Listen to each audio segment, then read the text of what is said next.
আপনারা জানেন যে সন্দেশখালীতে যে সিবিআই আধিকারিকেরা তারা কাল তল্লাশিতে যান, অর্থাৎ গতকালে যখন তল্লাশিতে গিয়েছিলেন এবং সেখানেই কিন্তু এনএসজি কমান্ডোকে নামানো হয়েছিল এবং একাধিক আগ্নেয়াস্ত্র উদ্ধার হয়েছে, বোমা উদ্ধার হয়েছে এবং তা নিয়ে এবার তৃণমূলের মন্তব্য।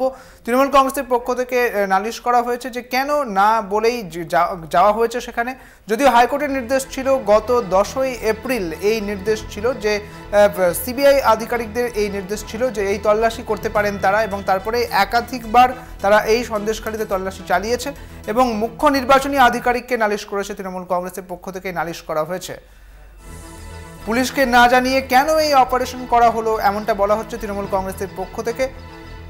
পুলিশের বম্ব স্কোয়াডের সাহায্য চায়নি।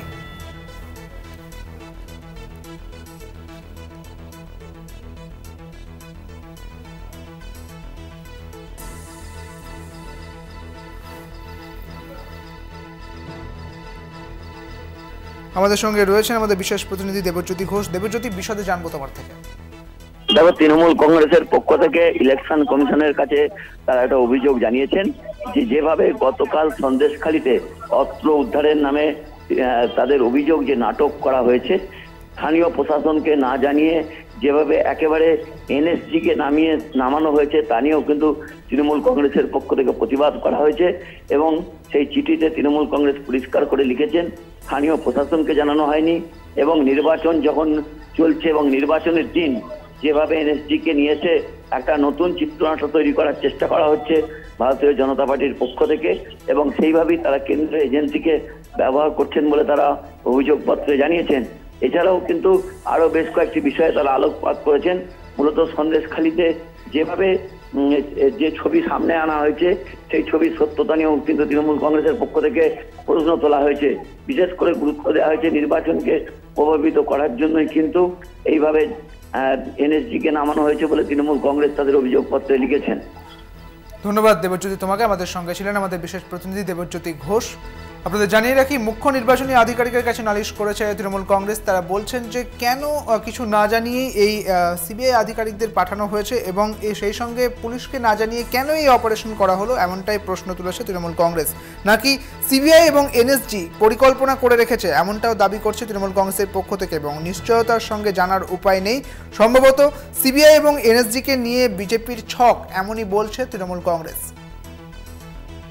আপনাদের জানিয়ে রাখি, তৃণমূল কংগ্রেসের পক্ষ থেকে মুখ্য নির্বাচনী আধিকারিককে নালিশ করা হয়েছে। আদৌ অস্ত্র উদ্ধার হয়েছে কি তা নিয়ে সংশয় প্রকাশ করেছে তৃণমূল কংগ্রেস। মুখ্য নির্বাচনী আধিকারিককে নালিশ এবং পুলিশকে না জানিয়ে কেন এই অপারেশন করা হয়েছে, পুলিশের বম্ব স্কোয়াডের সাহায্য চায়নি কেন তা নিয়েও প্রশ্ন তুলেছে তৃণমূল কংগ্রেস। অর্থাৎ সন্দেশখালীর ঘটনায় যে এনএসজি এবং সিবিআই এর যে তল্লাশি এবং তা ঘিরে এবার প্রশ্ন তুলেছে তৃণমূল কংগ্রেস। সন্দেশখালীতে সিবিআই এবং এনএসজি কমিশনে নালিশ জানানো হয়েছে এবং মুখ্য নির্বাচনী আধিকারিককে নালিশ করা হয়েছে। পুলিশকে না জানিয়ে কেন অপারেশন করা হয়েছে, পুলিশের বম্ব স্কোয়াডের সাহায্য চায়নি, আদৌ অস্ত্র উদ্ধার হয়েছে কি তা নিয়ে সংশয় প্রকাশ করেছে তৃণমূল কংগ্রেস। সন্দেশখালীতে সিবিআই এবং এনএসজির পরিকল্পনা করে রেখেছে বলে এমনটাই দাবি করা হয়েছে তৃণমূল কংগ্রেসের পক্ষ থেকে এবং নিশ্চয়তার সঙ্গে জানার কোনো উপায় নেই। অর্থাৎ সেক্ষেত্রে আদৌ ওখানে অস্ত্র উদ্ধার হয়েছে কিনা তা নিয়ে সংশয় রয়েছে এমনটাই বলেছে তৃণমূল কংগ্রেসের পক্ষ থেকে। সম্ভবত সিবিআই এবং এনএসজিকে নিয়ে বিজেপির এটি ছক, এমনই উল্লেখ করছে তৃণমূল কংগ্রেস।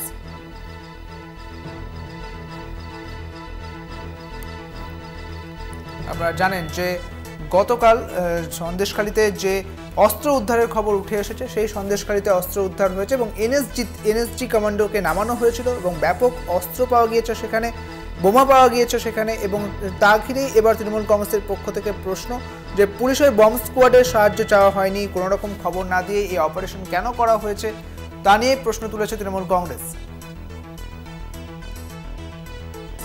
সন্দেশখালীতে সিবিআই এবং এনএসজি কমিশনের তৃণমূল এবং নির্বাচন কমিশনের কাছে নালিশ জানানো হয়েছে। মুখ্য নির্বাচনী আধিকারিককে নালিশ করেছে তৃণমূল কংগ্রেসের পক্ষ থেকে।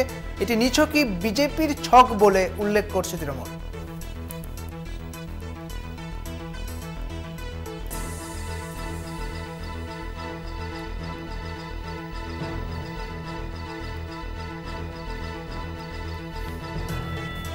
পুলিশের বম্ব স্কোয়াডকে ব্যবহার করা হয়নি বলেও প্রশ্ন তুলেছে তৃণমূল কংগ্রেস। এবং সন্দেশখালীতে সিবিআই এবং এনএসজিকে কেন নামানো হলো, এটাকে নিছকই বিজেপির ছক, এমনই সংশয় প্রকাশ করছেন তৃণমূল কংগ্রেস।